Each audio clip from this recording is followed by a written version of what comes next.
বীজগণিতের কিছু গুরুত্বপূর্ণ হিসাব। এখানে একটা এ প্লাস একটা এ প্লাস একটা এ সমান হবে 3a। আবার এ ইন্টু এ সমান হবে এ কিউব।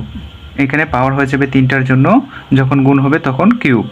তারপর এ প্লাস বি সমান হবে এ প্লাস 2b।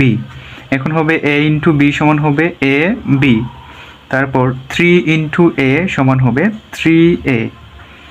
3 ইন্টু এ সমান হবে 3 এ গুণ করলে হবে এ স্কোয়ার।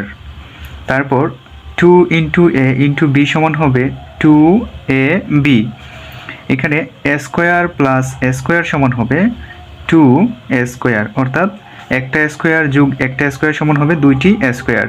তারপর এ স্কোয়ার ইন্টু এ স্কোয়ার সমান হবে এ টু দি পাওয়ার 4, অর্থাৎ গুণের ক্ষেত্রে পাওয়ারটি যোগ হয়ে যাবে, 2 আর 2 যোগ হলে 4 হয়। তারপর এ স্কোয়ার পাওয়ার যদি হয় হোল কিউব, তখন ভিতরের পাওয়ার এবং বাইরের পাওয়ারটি গুণ হয়ে যাবে, অর্থাৎ এ টু দি পাওয়ার 6 হবে, 3 2 6। এই হিসাবগুলো ষষ্ঠ শ্রেণীর শিক্ষার্থীদের জন্য খুবই কার্যকরী হবে। ভিডিওটি যদি ভালো লাগে অবশ্যই লাইক, কমেন্ট এবং শেয়ার করে দিবেন। ধন্যবাদ সকলকে।